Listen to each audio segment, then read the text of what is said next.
আজকে পৃথিবী অনেক সময় ভারসাম্যহীন হয়ে যাচ্ছে। সবার জন্য লিডারশিপ না। লিডারশিপ যেমনি দেখবে যে জন্মের পর থেকে আল্লাহ যেমনি মানুষ সৃষ্টি করেছেন, আমরা তো আর সবাই বাবা মা চায় বাবার ছেলে ইঞ্জিনিয়ার হোক, ডাক্তার হোক, কিন্তু তার মেধাটা হয়তো আল্লাহ তাকে সৃষ্টি করেছে সে একটা বড় ব্যবসায়ী হবে, বড় একটা আমলা হবে, কিন্তু জোর করে তাকে তো ডাক্তার আর ইঞ্জিনিয়ার বানালে হবে না, বা অনেকে হতেও পারে না জোর করে দেওয়ার কারণে।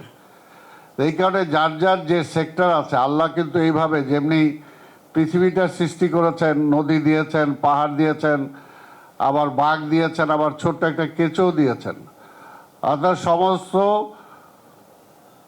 পৃথিবীটাকে ভারসাম্য রক্ষা করার জন্য। এখন আমরা যেহেতু আপনারা সবাই শিক্ষিত, যে আজকে পরিবেশের উপরে হাত দেওয়ার কারণে আজকে পৃথিবী অনেক সময় ভারসাম্যহীন হয়ে যাচ্ছে। ঠিক তেমনি আমাদেরও আল্লাহ যে সৃষ্টি করেছেন, একটা ছোট ছেলে ছোট সময় থেকে গাড়িটা খুলে সে ইঞ্জিনিয়ারিং করার চেষ্টা করে, আরেকটা গাড়ি দিলে সে গাড়ি নেয় না, সে ফুটবলটাকে বেশি পছন্দ করে, আরেকটা ফুটবল দিলেও নেবে না, সে বইটা নিয়ে ছোট থেকেই পড়াশোনা করার চেষ্টা করে। অর্থাৎ এই বিভক্তিগুলো যদি আমরা সত্যিকার অর্থে মনে প্রাণে বিশ্বাস করি, কাজে লাগাই, তাহলে যে যে লাইনে এক্সপার্ট তাকে যদি সেই লাইনে আমরা ট্রেনিং দেই, তাহলে সেখান থেকে রেজাল্টটা কিন্তু আমরা বেশি পাবো। এইটার জন্যই বললাম যে আজকে লিডারশিপ মানে জাতীয় পর্যায়ে নেতৃত্ব দেওয়া এটা তো সহজ কথা না। যেমন এখনও দেখেন বাংলাদেশের বিএনপি প্রতিষ্ঠা হয়ে গেছে, বহুগুলো বছর পার হয়েছে। শহীদ রাষ্ট্রপতি জিয়াউর রহমান অনেক আগে আমাদের ছেড়ে চলে গেছেন, কিন্তু এখন পর্যন্ত লিডারশিপের বেলায় যদি প্রশ্ন আসে, প্রথমে নামটা আসে কিন্তু শহীদ রাষ্ট্রপতি জিয়াউর রহমান। অর্থাৎ তিনি চলে গেছেন কিন্তু এখনও তিনি জীবিত আছেন। তার খুব অল্প সময় তিনি পেয়েছিলেন কাজ করার, সে অল্প সময়ের মধ্যে দিয়ে তিনি জাতিকে যে নেতৃত্ব দিয়েছেন, নেতৃত্ব কোথায়, শুধু উপরে না, একদম গ্রাসরুট থেকে উপর পর্যায় পর্যন্ত, অর্থাৎ একটা রাষ্ট্রপতি হওয়ার জন্য, একটা সরকার প্রধান হওয়ার জন্য যা যা গুণাবলী দরকার তার কোনোটাই কিন্তু তার মধ্যে অভাব ছিল না, এবং সেটাকে তিনি কাজে লাগিয়েছেন এবং কাজে লাগিয়ে দেশটাকে কিন্তু সেই পর্যায়ে নিয়ে গিয়েছেন। তো সেটার জন্যই আমাদের যে লিডারশিপ, সেটা হলো যে আমার মধ্যে জ্ঞান গরিমা যতটুকু আছে সেটাকে আরও বিকশিত করার জন্য আজকের এই ধরনের ট্রেনিংয়ের কোনো বিকল্প নাই।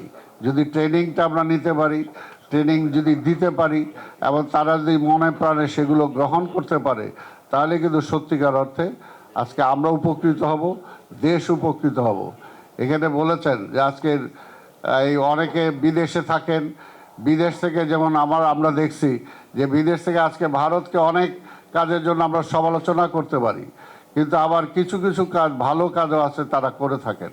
আজকে বিদেশে তাদের অনেক মনীষী, অনেক ভালো উচ্চমানের লোক আছে যারা বিদেশে আছেন, অনেক কিছু, হয়তো একটা বিশাল ইউনিভার্সিটির সে হয়তো অনেক বড় প্রফেসর, হয়তো মালিক, দেখা গেছে যে ওয়ার্ল্ড ব্যাংকের বিশাল একটা পোস্টে সে আছে, সে কিন্তু ছুটির সময় তার দেশে আসে এবং দেশে আসার পর এইখানে কিন্তু সে সেই মেরিটোরিয়াস ছেলে মেয়েগুলোকে খুঁজে নিয়ে কিন্তু তাদেরকে কিন্তু সেখানে অ্যাকোমোডেট করার চেষ্টা করে, তাদেরকে সুযোগ করে দেওয়ার জন্য চেষ্টা করে।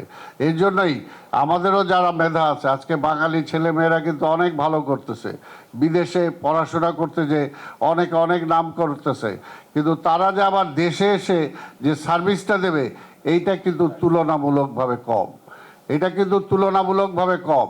এই বিষয়টা আমাদেরকে বাড়াতে হবে, যে তার মধ্যে দেশপ্রেমটা যদি আমরা নিয়ে আসতে পারি, জাগাতে পারি, তাহলে দেখা যায় যে তাদের সেই মেধার কিছু অংশ হলেও আমাদের যুবকরা, আমাদের তরুণরা তাদের সেই মেধার যদি কিছুটা ছোঁয়াচে পায়, তাহলে অবশ্যই উপকৃত হবে।